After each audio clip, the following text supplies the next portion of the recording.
السلام علیکم friends, welcome to کتاب نگری یوٹیوب چینل کتابوں کی نگری میں خوش آمدید۔ میں ہوں آپ کی ہوسٹ اقرا یاسین اور آج میں آپ کے لیے لے کر آئی ہوں شازمین مہدی کے قلم سے تحریر کردہ ناول وفا لازم ہے کے ایپیسوڈ نمبر 11 کو لے کر۔ لیکن اس ایپیسوڈ کو سٹارٹ کرنے سے پہلے جلدی سے کر لیجیے چینل کو سبسکرائب، ویڈیو کو لائک اور کلک کر لیجیے بیل آئیکن کو۔ اب آتے ہیں ایپیسوڈ کی جانب۔ دعا سچ میں بہت زیادہ گلٹی فیل کر رہی تھی۔ اس نے جو کہا تھا وہ انجانے میں اس کے منہ سے نکل گیا تھا۔ وہ ایسا کچھ نہیں کہنا چاہتی تھی۔ وہ نہیں جانتی تھی کہ اس کے ایسا کہنے سے بہرام کا دل بہت زیادہ دکھے گا، اور وہ اپنی وجہ سے کسی کو تکلیف دینا نہیں چاہتی تھی، مگر اب جو انجانے میں ہو چکا تھا وہ واپس نہیں آ سکتا تھا۔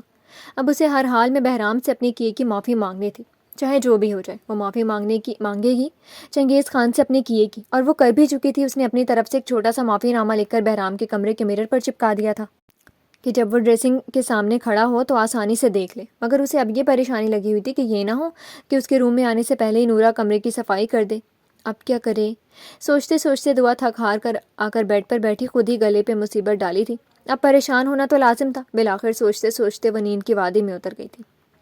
بہرام کی پولیس اسٹیشن سے واپسی 5 بجے کے قریب ہوئی تھی۔ گردیسی مینشن میں ابھی تک کوئی بھی نہیں اٹھا تھا۔ وہ تو شکر تھا کہ بہرام کے پاس ماسٹر کی ہونے کی وجہ سے اس نے مین ڈور کھولا اور اندر داخل ہو گیا۔ سارے گھر میں سناٹا چھایا ہوا تھا۔ بہرام کے قدم خود بخود ہی جہاں آرا بیگم کے کمرے کی طرف اٹھے۔ وہ سب سے پہلے انہیں دیکھنا چاہتا تھا کہ اب ان کی کیسی طبیعت ہے۔ بہرام نے آہستگی سے بنا آواز کے دروازہ کھولا تاکہ آہٹ سے ان کی نیند نہ کھلے، مگر چونکہ وہ پہلے ہی جاگی ہوئی تھیں اور اس وقت بیڈ کراؤن سے ٹیک لگائے آنکھیں بند کیے تسبیح پڑھنے میں مشغول تھیں۔ ان کے ہلتے لبوں کو دیکھ کر بہرام سمجھ گیا کہ وہ تسبیح کا ورد کر رہی تھیں۔ بہرام کے چہرے پر ہلکی سی مسکراہٹ پھیل گئی۔ وہ آہستگی سے چلتا ہوا آیا اور جھک کر ان کے ماتھے پر محبت بھرا بوسہ دیا۔ آپ کیسی طبیعت ہے آپ کی؟ بہرام جہارا بیگم کے پاس بیٹھتے ہوئے بولا۔ تمہیں دیکھ لیا، اب الحمدللہ بہت بہتر ہوں۔ ان کی بات پر بہرام کھل کر مسکرایا۔ رات بھر جاگنے کی وجہ سے آنکھوں میں اس وقت گہرے سرخ ڈورے بنے ہوئے تھے، جبکہ چہرے سے بھی صاف تھکن ظاہر تھی۔ بہرام نے اپنے لختے جگر کو دیکھا جو اس وقت نیند کے مزے لے رہا تھا۔ ہادی نے آپ کو تنگ تو نہیں کیا؟ بہرام ہادی کی طرف جھکتے ہوئے اس کے سر پر پیار کرتے ہوئے بولا۔ نہیں، ذرا سا بھی تنگ نہیں کرتا، لیکن تم مجھے بہت تنگ کرتے ہو۔ ان کی بات پر بہرام نے سیدھے ہوتے انہیں حیرت سے دیکھا۔ میں؟ ہاں، وہ سنجیدہ تھیں۔ بہرام کو پہلے لگا کہ وہ مذاق کر رہی ہیں، مگر ان کے سنجیدہ تاثرات دیکھ کر وہ مکمل بات سمجھ گیا۔ نانو جان، اس وقت میں بہت تھکا ہوں، آرام کروں گا۔ بہرام ہادی کو اٹھاتے ہوئے سیدھا ہوا۔ بہرام، اس کے سنجیدہ ہوتے چہرے کو دیکھتے جہارا بیگم نے گہری سانس لی اور بات بدلی۔ بہرام، میں نورا کو کال کرتی ہوں تاکہ وہ آ کے تمہارے لیے ناشتہ تیار کر دے۔ نہیں، رہنے دے، اس وقت میں ناشتہ نہیں کروں گا، البتہ کچھ دیر آرام کروں گا۔ اس کے بعد میری ایک میٹنگ ہے، بہت اہم۔ اس پر وہ خاموش ہوئی۔ اسی لیے میں کہتی ہوں کہ شادی کر لو۔ اگر تمہاری بیوی ہوگی تو بنا کہے تمہاری ہر ضرورت کا خیال رکھے گی۔ میں اس ٹاپک پہ بات نہیں کرنا چاہتا۔ نانو جان پلیز، بہرام کہتے ہوئے لمبے ڈگ بھرتا وہاں سے نکل گیا، جبکہ جہارا بیگم نے گہرا سانس لیا کہ کیسے وہ اس لڑکی کو سمجھائیں کہ زندگی کسی ایک کے لیے رکنے کا نام نہیں۔ اسے آگے بڑھنا تھا، اپنے لیے نہ صحیح تو کم از کم اپنے بیٹے کے لیے۔ اب اسے ایک ماں کی ضرورت تھی۔ وہ ماں کی ممتا کو محسوس کرنا چاہتا تھا، اور یہ کمی صرف اور صرف دعا ہی پوری کر سکتی تھی۔ یہ بات جہارا بیگم بہت اچھے سے سمجھ رہی تھی۔ وہ اچھے سے جانتی تھی کہ دعا ایک احساس مند دل کی مالک ہے۔ شاید وہ خود اس کمی کو بچپن سے ابھی تک محسوس کر چکی ہے، اس لیے وہ ہادی کا درد بہت اچھے سے سمجھ رہی تھی۔ وہ سمجھتی تھی کہ ماں کی ممتا بچے کے لیے کیا ہوتی ہے۔ اسے تو بچپن میں ہوا بوا بیگم کا ساتھ مل گیا، اسی طرح اب ہادی کے لیے بھی دعا کا ساتھ بہت ضروری تھا، اور اس کے لیے جہارا بیگم کو جو بھی کرنا پڑے گا وہ کریں گی۔ اور ان کا یہ فیصلہ اٹل تھا کہ وہ ہر حال میں بہرام کو منا کر ہی رہے گی، چاہے محبت سے یا غصے سے، لیکن انہیں ایسا کرنا ہی تھا۔ انہوں نے اپنے دل میں مضبوط ارادہ کیا تھا، آگے وہ کیا کرتا ہے بعد میں دیکھنا تھا۔ بہرام کا سر بہت بھاری ہو رہا تھا، اوپر سے نیند۔ وہ ابھی کچھ دیر آرام کرنا چاہتا تھا۔ ویسے بھی دن 1 بجے اس کی آئی جی صاحب سے میٹنگ تھی، کیس کی بریفنگ دینی تھی، اس لیے وہ میٹنگ فریش دماغ کے ساتھ اٹینڈ کرنا چاہتا تھا۔ سیڑھیاں چڑھتے اس نے تمام آنے والے خیالات کو جھٹک کر ایک طرف کیا اور ایک نظر ہادی کو دیکھا جو گہری نیند میں دوبارہ جا چکا تھا۔ اس کا بھی اور بھرپور نیند لینے کا ارادہ تھا شاید۔ بہرام نے کمرے کے لاک کو اوپن کرتے ہینڈل کو گھما کر کھولا اور اندر داخل ہوا۔ ایک دم سے ایک انجانی مہک جو دروازہ کھلنے سے اس کے نتنوں سے ٹکرائی تھی۔ بھلا لیڈی پرفیوم کی مہک یہاں سے کیسے؟ اس نے دیوار سے سوئچ بورڈ پر ہاتھ مارتے ساری لائٹس آن کی تو روم سارے کا سارا خالی تھا۔ شاید کسی نے صفائی کی تو اس نے اندازہ لگایا، مگر اتنا مہنگا پرفیوم کام والی تو لگانے سے رہی، اور کام والی کے علاوہ اور کون ہو سکتی تھی؟ وہ اچھے سے جانتا تھا، مطلب دعا پھر سے یہاں آئی تھی۔ اس کا جبڑا بھینچ گیا۔ یہ لڑکی؟ بہرام نے خود کو کچھ بھی کہنے سے روکا اور آگے بڑھتے ہادی کو احتیاط سے بیڈ پر لٹا کر اس پر کمبل درست کیا۔ اور خود شرٹ کے بٹن کھولتے اسے اتار کر ڈریسنگ روم سے کپڑے لیتا باتھ لینے چلا گیا۔ قریباً آدھے گھنٹے کا شاور لینے کے بعد وہ پہلے سے بہت زیادہ فریش محسوس کر رہا تھا۔ باہر آ کر اس نے ہاتھ میں پکڑا ٹاول ایک طرف رکھا اور خود ڈریسنگ ٹیبل کے سامنے آ کر کھڑا ہوا۔ سامنے لگے چھوٹے سے نوٹ پر اس کی نظر گئی تو اسپرے اٹھاتا اس کا ہاتھ رکا۔ یہ کیا تھا؟ اس نے ہاتھ بڑھا کر وہ نوٹ اتارا۔ آج جو میں نے کہا وہ یقیناً بہت غلط تھا۔ مجھے اس طرح سے آپ کی ذاتی زندگی میں دخل نہیں دینا چاہیے۔ میں جانتی ہوں میرے الفاظ سے آپ ہرٹ ہوئے ہوں گے۔ میرا مقصد آپ کا دل دکھانا نہیں تھا، اور اگر آپ کو میری وجہ سے تکلیف پہنچی تو اس کے لیے میں آپ سے معافی مانگنا چاہتی ہوں۔ آئی ایم سوری، دعا۔ نوٹ کے ایک طرف دعا کا چھوٹا سا نام لکھا ہوا تھا۔ بہرام کو پل میں وہ سارا کچھ یاد آ گیا۔ اس نے نوٹ کو مٹھی میں مسل کر ایک طرف پڑے ڈسٹ بن میں پھینک دیا اور خود روم کی تیز لائٹ بند کرتے گرنے کے سے انداز میں بیٹھتے ہوئے اس نے پرسکون ہوتے گہرا سانس لیا اور اوندھے منہ ہوتے ہوئے سوئے ہوئے ہادی کو بے حد قریب کرتے ہوئے اس کے اوپر بازو کیا اور سکون سے آنکھیں بند کر لیں۔ اسے اس وقت ایک سکون بھری نیند کی ضرورت ہے، کیونکہ 1 بجے اس کی بہت ہی زیادہ امپورٹنٹ میٹنگ تھی۔ اس سے پہلے اپنے دماغ کو پرسکون کرنا چاہتا تھا۔ اس وقت وہ دعا، ارم یا کسی بھی ہستی کے بارے میں نہیں سوچنا چاہتا تھا۔ اسے صرف اور صرف نیند کی ضرورت تھی۔ اور کچھ ہی دیر کے بعد روم میں ہادی کے ساتھ اس کے بابا گہری نیند میں چلتی مدھم سانسوں کے ساتھ گھڑی کی ٹک ٹک کی آواز گونجنے لگی تھی۔ دعا میری جان، مجھے نہیں بتاؤ گے کیا بات ہے؟ وہ کافی دیر سے دیکھ رہی تھی کہ دعا کسی گہری سوچ میں گم تھی، بلکہ وہ کل سے ہی دیکھ رہی تھی کہ دعا کو کوئی نہ کوئی پریشانی تو ضرور تھی، جس کی وجہ سے وہ کافی گمسم تھی۔ کیا بات ہے بچی؟ انہوں نے دوبارہ دعا کو پکارا، جو ان کی بات پر بھی ان کی طرف متوجہ نہ ہوئی اور نہ پہلی پوزیشن سے ٹس سے مس ہوئی تھی۔ دعا جی، وہ گڑبڑا کر سیدھی ہوئی۔ کیا بات ہے؟ نہیں تو نہیں بوا، ایسی کوئی بات نہیں۔ اس نے مسکرا کر بات ٹالنے کی کوشش کی۔ ادھر دیکھو میری طرف۔ بوا دعا کا چہرہ تھوڑی سے پکڑ کر اپنی طرف کیا۔ اب بتاؤ کیا بات ہے؟ دعا کیا تم مجھے ماں نہیں مانتی؟ کیا کہہ رہی ہیں آپ؟ ایسی کوئی بات نہیں۔ تو پھر اگر مجھے ماں مانتی ہو تو بتاؤ کیا بات ہے؟ میں جانتی ہوں کہ میری بچی کو کوئی نہ کوئی پریشانی کا سامنا ہے، جس وجہ سے وہ اتنی اداس ہے، ورنہ دعا گھر میں ہو اور گھر میں اتنا سناٹا ہو ایسے نہیں ہو سکتا۔ چلو بتاؤ، شاباش، کیا بات ہے؟ اور پھر دعا نے گہرا سانس لے کر بوا کو ساری بات بتا دی، جبکہ دعا کی بات سننے کے بعد بوا شوق کی کیفیت میں تھی۔ اتنی بڑی بات، اور دعا تم نے مجھے بتایا تک نہیں؟ میں سوچ بھی نہیں سکتی تھی کہ جہارا بہن ایسا کچھ سوچ سکتی ہیں۔ مجھے ان سے اس طرح کی امید نہیں تھی، اور انہوں نے تم سے ایسی بات کی تم مجھے اب بتا رہی ہو؟ میں ابھی ان سے بات کرتی ہوں۔ نہیں پلیز بوا۔ دعا کو اندازہ نہیں تھا کہ بوا کا ساری بات سننے کے بعد اتنا شدید ری ایکشن ہوگا۔ دیکھو دعا، اول تو تم بہرام سے بہت چھوٹی ہو، اس طرح کی بات کرنے کا کوئی حق نہیں بنتا۔ دوسری بات، بہرام شادی شدہ ہے اور اس کا ایک بیٹا ہے۔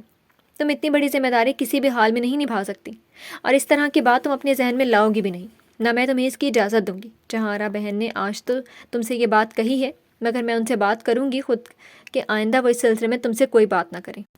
اور سب سے بڑی غلطی میری ہے جو میں تمہیں روز وہاں جانے کی اجازت دیتی رہی۔ کل سے تم وہاں نہیں جاؤ گی۔ اگر انہوں نے خود ہادی کو یہاں تمہارے پاس بھیجنا ہے تو خوشی سے بھیجیں، تو اس کے لیے میں انکار نہیں کروں گی۔ وہ دن کو کسی بھی وقت جب تم بھی یونیورسٹی سے گھر ہو تو وہ ہادی کو گھر بھیج سکتی ہیں۔ میں مانتی ہوں تمہارے اور ہادی کے بیچ کافی انڈرسٹینڈنگ ہو گئی ہے، اور اس بات کا مجھے ڈر تھا کہ یہ اٹیچمنٹ تمہارے لیے اور خاص کر کے ہادی کے لیے آگے جا کر بہت مسئلہ بنائے گی۔ مگر چلو، ابھی جو ہو گیا سو ہو گیا، لیکن آگے سے ایسا نہیں ہوگا۔ تم کوشش کرو کہ دور رہو۔ اگر اس بات کا علم بھائی صاحب کو ہو گیا، انہیں یقیناً دکھ ہوگا، اور بات بھی غصہ ہونے والی ہے۔ مجھے جہارا بہن سے ایسی امید نہیں تھی کہ وہ اس طرح کا سوچ رہی ہیں۔ وہ تمہارا استعمال کر رہی تھی۔ انہیں خود سوچنا چاہیے کہ ان کا نواسا پہلے سے شادی شدہ ہے، ایک بچے کا باپ ہے۔ وہ تمہارا برین واش کرتی رہی ہیں۔ بوا ایسی بات نہیں ہے۔ دعا تو حیران پریشان تھی کہ بوا ایسے کیسے سوچ سکتی ہیں۔ ایسا تو اس نے سوچا بھی نہیں تھا کہ یہ بات جو وہ بالکل نارمل لے رہی تھی وہ اتنی بڑی ہوگی کہ اس کو سننے کے بعد بوا کا اس طرح کا ری ایکشن ہوگا۔ اگر بوا کا ری ایکشن اس طرح کا تھا تو بابا کا کیا ہوگا؟ اسے تو ابھی سے سوچ کر ایک نئی پریشانی نے گھیر لیا تھا۔ نہ تو وہ ہادی کو چھوڑ سکتی تھی اور نہ ہی بابا سے بات کرنے کی ہمت تھی۔ یقیناً وہ ایک بڑی مشکل میں پھنسنے والی تھی۔ اس سے پہلے کہ بوا نانو بیگم سے بات کرتی یا نانو بوا سے، دعا کو کچھ سوچ کر بابا سے بات کرنی تھی۔ بوا کے جانے کے بعد دعا کھلی ہوئی کھڑکی کے سامنے آ کھڑی ہوئی۔ ٹھنڈی ہوا کے تازہ جھونکے نے اسے چھوا تو دعا نے گہری سانس لیتے سر ونڈو کے پٹ سے ٹکا دیا۔ سامنے آسمان پر اس وقت مکمل چاند نظر آ رہا تھا، اس کے ارد گرد ٹمٹماتے تارے۔ چاند اپنی پوری آب و تاب سے چمکتے ہوئے روشنی پھیلا رہا تھا، اور اس اکیلے چاند کی روشنی سے ہر طرف روشنی سے پھیلی ہوئی تھی، اور اسی طرح سے شاید ایک ماں کی ضرورت بچے کو بھی ہوتی ہے۔ دعا نے خود بہت محرومی بھری زندگی گزاری تھی۔ بے شک بوا اس کے بچپن میں ہی اس کے پاس آ گئی تھی، اور انہوں نے ہر طرح سے کوشش کی بھی کہ دعا کو ایک ماں کا پیار دینے کی، اور وہ اپنی اس کوشش میں کامیاب بھی رہی تھی۔ انہوں نے کبھی دعا کو نیلوفر بیگم کی کمی محسوس نہیں ہونے دی۔ ہر قدم پر اس کا ساتھ دیا، بچپن سے لے کر ابھی تک، مگر دعا کے دل میں ایک خواہش سی رہ گئی تھی کسی کو ماں کہہ کر پکارنے کی۔ بے شک وہ اس کی ہر ضرورت کو پورا کر دیتی، مگر دعا کی زندگی میں لفظ ماں کی کمی کو وہ پورا نہیں کر سکتی تھی، اور شاید ہمیشہ اب یہ ایسے ہی رہنی تھی۔ وہ بچپن میں جب بھی کسی اسکول فنکشن یا کہیں پر بھی جاتی اور کسی بچے کو اپنی ماں کے ساتھ کھیلتے دیکھتی، اور آج بھی ویسی ہی سچویشن دوبارہ صرف اس کے سامنے تھی، ہادی کی صورت میں۔ ہادی کے پاس بھی باپ کی محبت تھی، نانوں کا پیار تھا، شاید بہرام اس کی ہر ضرورت کا خیال رکھتا، اسے ہر طرح کی آزادی دیتا، مگر ایک ماں کی کمی پوری نہیں کر سکتا تھا، اور شاید یہ کمی کوئی اور پوری بھی نہیں کر سکتا۔ اور یہی دعا کے دل میں خواہش تھی، اور دعا کے دل میں یہ خواہش تھی کہ جو محرومی اس کی زندگی میں تھی، جس محرومی کا شکار وہ ہوئی، وہ اپنے سامنے ہادی کو نہ ہونے دے۔ اس کے ہاتھ میں تھا کہ اگر وہ جہارہ بیگم کی بات مان لیتی تو ہادی کو اس محرومی کا سامنا نہ کرنا پڑتا جو دعا کو خود کرنا پڑا تھا، یا پھر اگر ایسا ہو جائے کہ بہرام کی شادی کسی اور لڑکی سے ہو جاتی ہے تو کیا وہ ہادی کو کسی اور کی گود میں دیکھ پائے گی؟ اس تھوڑے سے عرصے میں اس کا اور ہادی کا ایک الگ کنیکشن جڑ گیا تھا۔ ہادی اور دعا کے بیچ کیا کنیکشن تھا، دعا اس فیلنگ کو الفاظ میں بیان کرنے سے قاصر تھی۔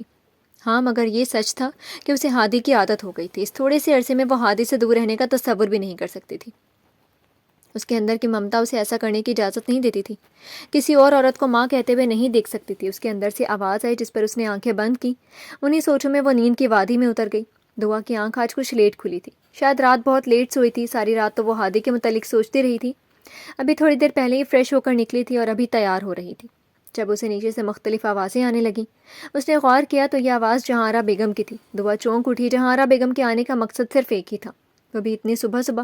وہ دعا کا ہاتھ مانگنے آئی تھی بہرام کے لیے۔ یہ سوچ آتے ہی دعا کے ہاتھ سے ڈرائر نیچے زمین پر جا گرا۔ بوا بیگم کا جو اتنا شدید ری ایکشن تھا تو بابا کا کیا ری ایکشن ہوگا؟ اگر انہوں نے بابا سے بات کر لی تو؟ دعا فوراً سکتے سے باہر آتی نیچے کی طرف بھاگی اور سیڑھیوں پر جا کر اس کے پاؤں کو بریک لگے گئے تھے۔ ان کی تیاری سے ان کے آنے کا مطلب صاف ظاہر تھا۔ دعا نے ایک نظر سامنے رکھے مختلف سامان پر ڈالی اور ایک نظر نورا کی گود میں ہادی پر۔ جہارہ بیگم کے پیچھے نورا کھڑی تھی۔ یہاں آؤ بچے، جہارہ بیگم نے دعا کو اپنے ساتھ والی جگہ کی طرف اشارہ کرتے کہا۔ اس نے ایک چور سی نظر بوا پر ڈالی جن کا چہرہ بالکل سپاٹ تھا، جبکہ سلیمان صاحب کچھ حیرت بھری نظروں سے سامان اور جہارہ بیگم کی آمد کی وجہ کو سمجھنے کی کوشش کر رہے تھے۔ آؤ بچے، میرے پاس بیٹھو۔ دعا ایک چور نظر بابا پر ڈالتے جہارہ بیگم کے پاس جا کر بیٹھی۔ البتہ بیٹھنے سے پہلے اس نے نورا کی گود سے ہادی کو لیا تھا، جو انگوٹھا منہ میں ڈالے اپنی بڑی بڑی آنکھوں سے دعا کو دیکھتے پل میں خوش ہو چکا تھا۔ دعا ہادی کو گود میں لیے جہارہ بیگم کے پاس بیٹھی تھی۔ حلق خشک ہو چکا تھا کہ آگے کیا ہونے والا ہے، یا پھر جہارہ بیگم کی بات سننے کے بعد سلمان صاحب کا کیسا ری ایکشن ہوگا۔ سلمان بیٹا، تم مجھے خود غرض یا مطلب پرست کہہ سکتے ہو۔ جہارہ بیگم نے بات کی شروعات کی، جبکہ دعا کی سانس ان کی بات پر اٹک گئی تھی۔ اماں جی، میں آپ کی بات کا مطلب سمجھا نہیں۔ انہوں نے ناسمجھی سے جہارہ بیگم کو دیکھا۔ بھلا وہ انہیں ایسا کیوں سمجھیں گے؟ دیکھو سلمان، میں آج اپنے یہاں آنے کا مقصد صاف بیان کروں گی۔ میں یہاں تم سے تمہاری سب سے قیمتی اور انمول چیز مانگنے آئی ہوں۔ انہوں نے دعا کا ہاتھ تھامتے ہوئے کہا، جبکہ سلمان صاحب کے سر پر ایک دفعہ تو سارا گھر ہی گھوما تھا۔ اتنی بڑی بات؟ بے شک وہ بیٹی کے باپ تھے، ایک نہ ایک دن تو وہ بیٹی کو اپنے گھر کا ہونا تھا۔ اول تو ابھی ان کے دماغ میں ایسی کوئی سوچ نہیں آئی تھی۔ ان کے نزدیک دعا ابھی بہت چھوٹی تھی، اور اگر سوچ آتی بھی تو ان کا انتخاب ایک شادی شدہ مرد ہرگز نہیں ہوتا۔ وہ کیسے اپنی نازوں پلی اکلوتی بیٹی پر ایسی بڑی ذمہ داری ڈال سکتے تھے؟ اماں جی، آپ یہ کیا کہہ رہی ہیں؟ انہوں نے بمشکل مسکرا کر کہنے کی کوشش کی، جبکہ چہرے کا رنگ یکدم سفید پڑ گیا تھا۔ دیکھیں اماں جی، میں آپ کی بہت عزت کرتا ہوں دل سے۔ وہ پل بھر کو خاموش ہوئے۔ مگر میں آپ کی درخواست قبول نہیں کر سکتا۔ مجھے یہ رشتہ منظور نہیں۔ ان کے الفاظ پر جہاں دعا کا رنگ اڑا تھا، وہیں پر جہارہ بیگم کا رنگ متغیر ہوا تھا۔ نورا نے جہارہ بیگم کی طرف دیکھا، جبکہ ان کے چہرے کی مسکراہٹ غائب ہو چکی تھی۔ بابا؟ نہیں دعا، تم خاموش رہو، یہ بڑوں کے بیچ کی بات ہے۔ انہوں نے سنجیدگی سے ہاتھ اٹھا کر دعا کو خاموش رہنے کا کہا۔ انہوں نے دعا کے ساتھ آج تک اس لہجے میں بات نہیں کی تھی۔ دعا کی آنکھوں میں نمی چھا گئی۔ دیکھیں اماں جی، دعا شادی کے لیے ابھی بہت چھوٹی ہے، ابھی یہ فقط 19 سال کی ہے، اور اس عمر میں دعا کی شادی میں ہرگز سوچ بھی نہیں سکتا۔ میں نہیں جانتا آپ کے دماغ میں یہ خیال کیسے آیا۔ دعا اور بہرام دونوں کی عمروں کا فرق چیک کیا آپ نے؟ اور سب سے بڑی بات، جو خود ابھی بچی ہے، وہ ایک بچے کی ذمہ داری کیسے نبھائے گی؟ دعا کو لے کر میرے بہت سے سپنے ہیں، خواب ہیں۔ میں معذرت خواہ ہوں، مگر میں اس رشتے کو ہاں نہیں کہہ سکتا۔ آپ کو کوئی ایسی لڑکی چاہیے جو بہرام کے ساتھ ہادی کو ماں کی محبت دے سکے، جو لڑکی میچور ہو، رشتوں کی باریکیوں کو سمجھتی ہو۔ جہارہ بیگم جہاں تھیں وہیں ساکت ہو چکی تھی۔ انہیں یہ تو تھا کہ سلمان صاحب نہیں مانیں گے، مگر ایسے ایک دم سے انکار کر دیں گے یہ یقین نہیں آ رہا تھا۔ بہن جی، میں بھائی صاحب کی بات سے مکمل اتفاق رکھتی ہوں، اور سب سے بڑی بات یہ نصیب کی باتیں ہوتی ہیں۔ مجھے یقین ہے بہرام ماشاءاللہ بہت سلجھا ہوا سمجھدار لڑکا ہے، اللہ تعالیٰ نے اس کے لیے کوئی بہت اچھی لڑکی سوچ رکھی ہوگی، اور ہادی کے لیے ماں بھی۔ نورا، ہادی کو لو۔ کچھ پل کے بعد جہارا بیگم کی آواز گونجی تھی۔ دعا نے ناسمجھی سے انہیں دیکھا، جبکہ نورا نے آگے بڑھتے ہوئے ہادی کو دعا کی گود سے لے لیا تھا، جس نے دعا کے دوپٹے کا کونا مٹھی میں پکڑ لیا۔ نورا نے ایک نظر جہارا بیگم اور پھر دعا کو دیکھا، جو حیرت سے کبھی ہادی اور کبھی جہارا بیگم کو دیکھ رہی تھی۔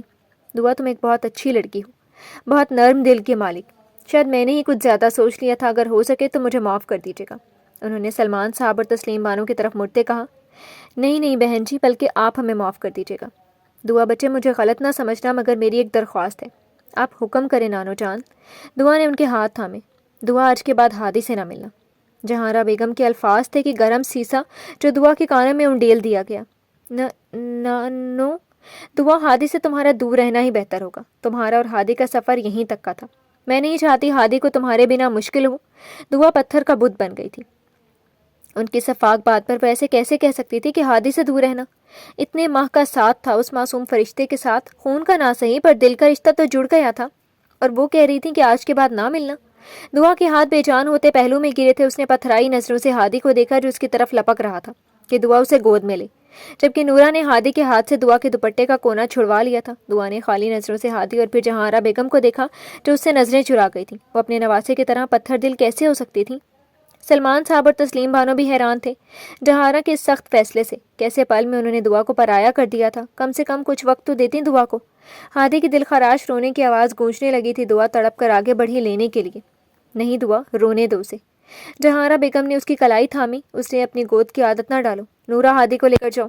انہوں نے نورا کو حکم دیا تو نورا روتے ہوئے ہادی کو لے کر دہلیز پار کر گئی۔ مجھے بھی اب چلنا چاہیے، جہارا بیگم بھی کہتے چلی گئیں، جبکہ دعا بہتے اشکوں سے دھندلے ہوئے اس رستے کو دیکھتی رہ گئی جہاں سے نورا ہادی کو لے کر گئی تھی۔ دعا، بوا نے دعا کے کندھے پر ہاتھ رکھنا چاہا تو اس نے ان کا ہاتھ جھٹک دیا۔ سلمان صاحب اور بوا دونوں ہی حیران رہ گئے تھے اس کے شدید رد عمل سے، جبکہ دعا روتی ہوئی بنا کچھ بھی کہے کمرے میں بھاگتی چلی گئی، جبکہ سلمان صاحب اور بوا نے بے بس نظروں سے ایک دوسرے کو دیکھا۔ بھائی صاحب، آپ پریشان نہ ہو، میں دعا کے پاس جاتی ہوں، بوا کہتے اس کے پیچھے گئی تھی، مگر دعا دروازہ گرجدار آواز کے ساتھ بند کرتی اندر سے لاک کر چکی تھی۔ جی تو فرینڈز، کیسی لگی آپ کو آج کی ایپیسوڈ؟ کمنٹ سیکشن میں اپنی رائے کا اظہار ضرور کیجیے گا۔ پھر حاضر ہوں گے ناول کی نیو ایپیسوڈ کے ساتھ، تب تک کے لیے اجازت دیجیے۔ شکریہ، اللہ حافظ۔